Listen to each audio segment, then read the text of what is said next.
Hello, everyone. I'm Tracy Derwin, and I'm here with Shane Buell. In today's video, we're going to be discussing the fires that are going on in Israel right now.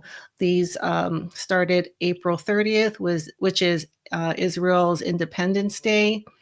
And they did close down some roads. People were evacuated, and Israel has declared a state of emergency. So we did find some unusual burn patterns that we're going to share with you all, and then just share what we were able to find. I would say this event seems like it's been highly censored, so there was not a lot to go off of, but we did find some really good clips and images. So, just really quick, I'll show the location of these fires. And I'm saying fires because there were at least 100 different locations where these fires broke out. So they make it seem like it was one fire, but it's actually a number of them. And here is them on a map. And it is at 6,170 acres burned so far. Okay, and I'm going to play a little clip right here. Jerusalem's fire chief says these might be the largest wildfires the country has ever seen. Drivers in Israel faced flames blowing across this highway on Wednesday. Some were forced to leave their vehicles and flee on foot as authorities closed Route 1, which connects Jerusalem and Tel Aviv. See this car, see what happened. Authorities said the fire is active on multiple fronts, including as close as just 15 miles west of Jerusalem. At least 6 communities have been evacuated and several people are being treated at hospitals due to the fire. More than 100 teams are now working to extinguish the flames, and Israel asking for international assistance to fight the fire. All right, so that is one of the reports, and I'm going to have Shane discuss a little bit on the road closures. All right. So, yes, the fire took place about 30 kilometers west of Jerusalem, and they ended up closing 2 major highways, one of which connects Jerusalem with Tel Aviv. That was Highway 1. And then the other one that connects, it's an east-west road called Highway 3, which I have labeled in the blue here. So the blue areas were the road closures, and then the red areas are the heat signatures as detected by satellite. And this is a complex of fires. It's not necessarily just one fire. As Tracy said, there was over 100 separate fires. And I did also want to say that the clip said it could be the biggest fire in Israel's history, but there was one that was about twice as big back in 2010. However, this one continues to grow at its current rate because there's high winds there, and so it is spreading quickly. So this could actually, within a day or two, be bigger than the previous largest fire. Yeah. Okay, and then should I go into the trees? Sure. Okay, so someone sent really good footage of these olive trees that were on fire. Yeah, you can see the inside there is actually burned from the inside out. The outside, actually, some of the bark looks fine. And now this one, you can see the top has fallen over. This is an olive tree. All of the leaves are actually still completely untouched, which is really strange because it's laying on the ground, which should have been on fire. However, you see the inside of the trunk is burned almost all the way inside of the ground, like almost underground there. And then here's another one. You can see holes right through the tree, which is really strange. And then there's one more there that you can see has burned all the way at the base, like into the ground practically. And it's burned only on the inside and not on the outside. And for those that are a little new, this is something we've seen with Lahaina, Greece, and we're going to go into some of those images. First, I do want to mention what Robert Brehm said. I asked him about this before we put this together. And I'll also link Robert's video where he explains how these things happen. He is an arborist. He's been studying plant life for over 50 years. So he's very well versed on this. And he said, in 33 years, I don't think I've ever cut an olive tree down that had an internal cavity of any size. They compartmentalize their wounds very well, like an oak tree. The heartwood rarely define any kind of rot or cavity. And what is the active vascular system is what burned. Plenty of liquids moving up and down the inner workings of the trunk. I think that meant trunk. And of course, that's what's on fire. The electrical currents going through the whole vascular system, and that's what's on fire. And also, because I did consider that maybe the trunks were kind of hollow and dried out, and that's why the fire was starting there. But if you look at that clip, the surrounding areas aren't burned, including the leaves and the branches. You would think if it was like a normal forest fire, there would be kind of everything would be on fire, the leaves and the branches and the shrubs. But it seemed like it was just the trunks on fire. Okay, and then I'll show some stills, and Shane, if you could just kind of, if there's something that you wanted to point out. Yeah, these are stills from the video we just watched. And on the left is the olive leaves touching the ground, which are completely 100% unburned. And then we have the trunk of that same tree in the middle image. And this middle panel shows that it definitely burned from the inside out. And there's even sections, areas of bark on the outside, which are practically unburned and maintain their original color. This is very strange, and I do agree with Robert about it being conducted through the vascular system of the tree. So that's the most water-loving part of the tree, and we do know that water molecules are not only electrically conductive, but they're also susceptible to electromagnetic frequencies in the microwave range. It will cause them to oscillate and create friction heating, and that's one way that they spark on fire that way. The other way is electrical conductivity. So if you've ever seen a tree that got struck by natural lightning, it will conduct that lightning through the most vascular portion of the tree. And that looks very similar to what has happened here. All right, and I'm gonna I'm gonna show the olive trees from Greece that we saw. Was it in 2024 or 23? This was in July of 2023. This was Okay. right about 3 weeks before the Lahaina fire. Okay. Yeah, it looks very similar. And it doesn't look like, the leaves and the branches don't look like they're on fire. Yeah, this middle panel is very telling, actually. You can see leaves are actually touching the ground while the inside of the tree is on fire, but the leaves themselves have not yet ignited. And then this is from Lahaina, kind of a well-known image, again, of the inside burning more. Mm-hmm. Okay. All right. I'm going to move on to the cars that we caught. Now, I do feel like we really scoured the clips that, on social media, and we did find a couple of cars with fire damage and one that was actually still on fire. And I'm going to play that one here.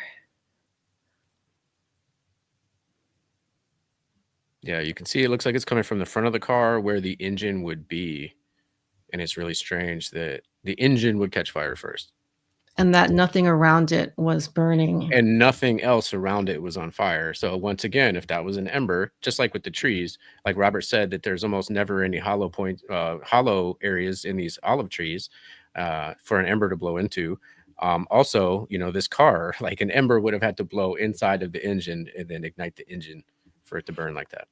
Yeah, and I did have a hard time, getting this image. Something I just realized, it looks like the door handle is melted. You see that kind of dripping thing? Now that you mention it, unusual, I do. But do Yeah. you think that's what that is? But the door handle? That's what it looks like. This was the highest quality image I could get. I think the video itself was only 720.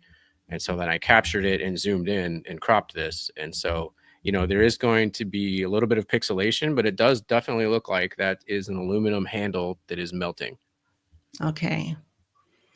All right. And this is, again, something we saw this in the Franklin fire in Malibu. And then we also saw this in the Palisades. We saw like a van and nothing else was on fire except for the van's engine. All right. And we have another car. I'll play the clip first. Okay, yeah, I slowed this down, and you can see that they're actually trying to show you the car, but they really don't know what to look for, and they pan a little too quickly past this windshield, which looks like it's missing. It could have been broken or melted, and I really wish they would have taken the time to like zoom in to see if there was actually melted glass in there. And I would actually, request that if anyone in our viewing audience has a chance to witness a fire aftermath and get images, that they focus in on the glass specifically. So aluminum can melt at 1200 degrees, but auto glass doesn't start to melt until about 2700 degrees Fahrenheit, which is much higher than your average forest fire or even your hottest forest fire for that matter. Okay. And it did look like the tires were pretty much gone. If we could see it here. Oh, this one here. Yes. Yeah. Yeah, I don't see any. There's definitely no tire, and I honestly can't even tell if there's a rim left there.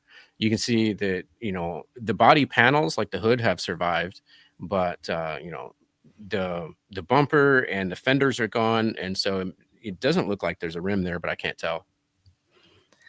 Right. And whether the glass was melted or broken would be very telling of the temperature of the fire, because melted would indicate a higher temperature. This car is indicative of, the technologies we've been discussing. And for those a little bit newer to this topic, we will link the one of the videos that we did on Lahaina going into the cars and the damage, where Shane explains why things look the way they do and how it's not normal. And then that's all of the damage, right? Did I get all the damage? Yeah, there Okay. wasn't that many videos to choose from, and most of them are, at such a distance, or they're capturing something that, they don't know what to look for. So a lot of the footage, that has released it's usually the same, like 6 videos, and only a few of them have any real good evidence. Yeah, it was difficult to find these things. Okay, we're going to discuss a little the I guess the political spin that's being put on this event. And I know I saw some comments on the post saying, well, of course they're going to blame Hamas. And yeah, that's what they're doing. So Shane, I'll let you kind of go into this. The person that they arrested, it was just one person that they have officially arrested, right?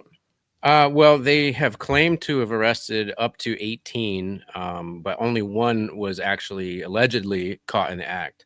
I couldn't find another report that mentioned, multiple arrests.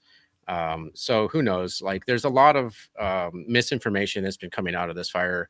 I've seen reports of, acreage burned of having been much higher than it actually is, and so it's we got to take this with information that comes out with a grain of salt. They have arrested one for sure. They claim to have arrested 18 more, but I couldn't corroborate that. And that really doesn't explain how there were hundreds of fires. They would have to have found many more arsonists if this was an arson, like a purely arson fire. Okay, and it says that Hamas, I don't believe this. You guys could decide for yourself if this was some kind of terrorist attack by Hamas. I would need to see a lot more evidence to believe that, but it does make sense that this is what the spin is. And Israel is one of the highly controlled countries where information is extremely censored, extremely controlled, mainly because of the geopolitical problems going on there.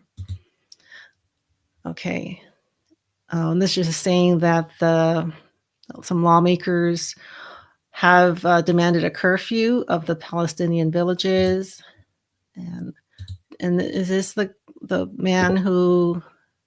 Yeah, I believe this is the one who was calling for the curfews and the lockdowns. Okay. So, yeah, that's, what we were able to find. The fact that this happened on Israeli Independence Day, like during the celebrations, really did make me think that there was maybe some kind of intention behind this event. but I think they're trying to make it seem like there's one big fire, but it's actually many, some big and a lot of smaller fires, which is something we see as well. Um, and I don't really know, the purpose of this. It might just be to, cause some sort of political, I guess, spin on things, to kind of gain support for one side. And I will say, as far as a creator, this area of the world, information is extremely censored. So I'm holding back a lot because I know this topic is, the algorithm doesn't like people talking about it unless you're extremely pro-Israel. Okay. Was there anything else you wanted to bring up? Not that I know of. I think that's everything. Okay, so we'll continue to watch this, but it seems like it's kind of coming under control, but time will tell and we'll figure out, how big this is gonna get. So thank you guys so much for being here. If you haven't subscribed yet, please do so before you leave, and like, comment, and share this video so we can let people know, what's really going on with this. So that's going to do it. Thank you guys so much, and we'll see you all soon. Bye.